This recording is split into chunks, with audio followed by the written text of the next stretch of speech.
Good day and welcome back to another World of Warcraft video. In this video, we're going to very succinctly and briefly touch on the best method for leveling in World of Warcraft during the pre-patch. Now, it's only a couple days, less than 2 weeks now to the early access of War Within, and some players may be wanting to catch up on ults, maybe wanting to understand what they should be looking at for leveling, and essentially trying to quickly grab a character up to that level 70 point so that they can enter into the new expansion. So we'll touch on each one, starting with the fastest, and then talking about the benefits, and we'll take it from there. So let's start with the fastest, and that is still by far and away Mr. Pandaria Remix. Now, you don't have a lot long left to take on the stage. It's around about a week from the time of this video, and it is still by far and away the absolute fastest method for leveling. Now, of course, things are a little bit different now. Firstly, if you are leveling a DPS class, you may struggle a little bit for queue times. And of course, the fastest way to abuse this is to create your own level 20 twink. Now, doing this is a more complex process and does require some time investment. But if you're someone who's specifically looking to level, let's say, a very vast majority of ults, maybe you're someone who's coming back, really wants to level like 10 or 12 ults, then of course, you still have this method. On top of that as well, this method provides you with bronze, okay? And bronze and the transmog and the mounts, you still have plenty of time to get, and there are a ton of mounts from this expansion. Not only can you get the Astral Emperor's mount, but you can get an obscene amount of mounts from this, not to mention the very rare Heavenly Onyx Cloud Serpent, which is a world drop, and tons of other ones. So there's added incentive beyond just the fastest leveling speed. You also have by far and away the best basically way to earn yourself a whole bunch of additional rewards. The only real issue with this is the gear. By the time you finish this expansion, or leveling this way, you won't have the greatest gear. It's not that your gear will be terrible, but even upgrading it, you're not going to have the wildest gear possible, as your gear will be reset down to 415. So it's definitely not ideal from that aspect, but overall it is still the best method. So whereas the Mr. Pandaria Remix was by far and away the fastest method, ranging in between 1 hour to 1.5 hours, depending on how lucky your train is, the Radiant Echoes event is also really quite good. Now, there are a couple tips for the Radiant Echoes event that you can take advantage of to make it even faster, but right now the Radiant Echoes event is definitely the second fastest method, and is a very good one, by the way, for people who aren't too keen or maybe aren't too aware.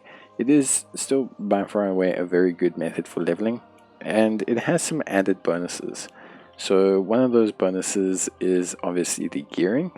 So the big thing with this is by the time your character reaches level 70, they're more than likely going to have around about 50-ish thousand, 60,000 K in terms of this currency. And the big thing with this currency is that ultimately what's going to happen is you can exchange it for gear. So your character should be fully geared up, along with the drops that they get, to being a very, very well geared character for entering War Within. Now, there are a couple tips before you begin this section. So, firstly, of course, there are 3 areas: Dragonblight, there is Dustwater Marsh, and there is Searing Gorge. Searing Gorge, Dustwater Marsh are by far and away better than Dragonblight right now.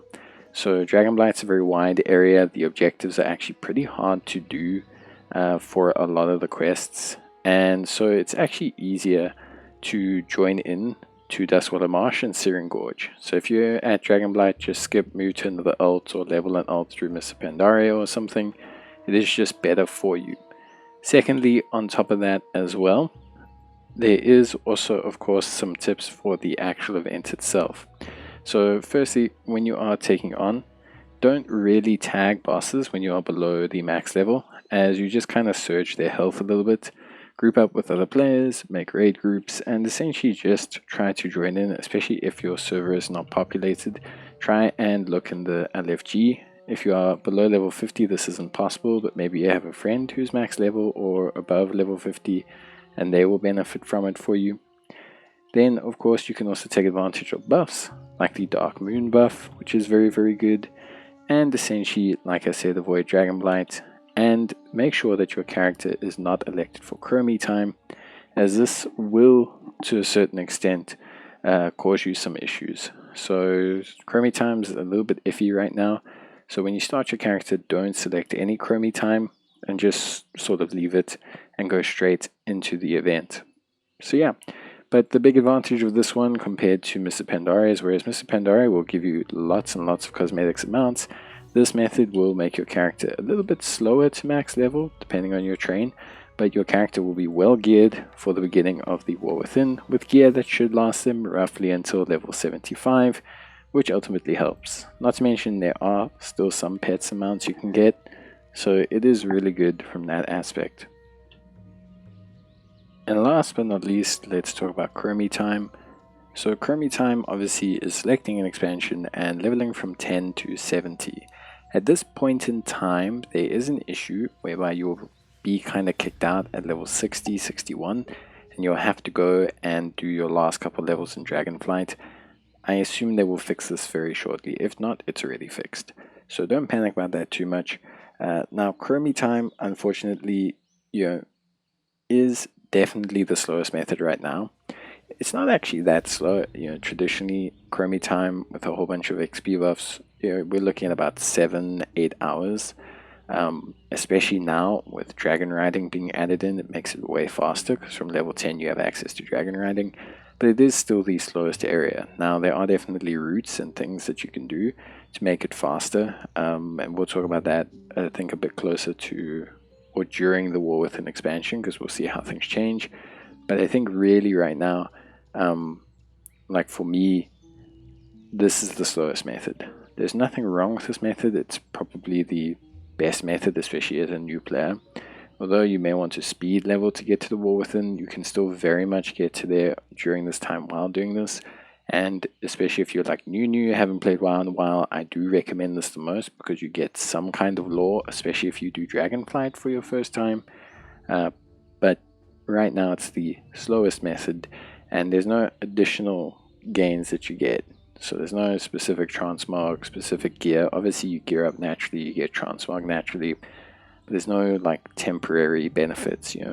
Mob gives you mounts and pets and transmog, lots of it. The Radiant Echoes event gives you good gear, bit of transmog, bit of mounts, but yeah, generally speaking, this is the slowest. So do it if you want a bit of a lore update, or you're returning after a while. So that's that. That is the leveling summarized for currently the pre-patch. A lot of these events are only up for a little bit longer, like another week, so take advantage of them while you can to get yourself ready and geared up. I don't suggest having one of every single class, but I do think it helps to give yourself options. Having at least 2 or 3 different styles, maybe a DPS, a healer, tank, maybe 2 different types of DPS, 2 different types of tank, do help you out. It gives you options, it gives you ways to flex things out. Maybe you start with a class you're not really enjoying. It is good to level. So yeah, that's it from me. See you guys next time. Bye.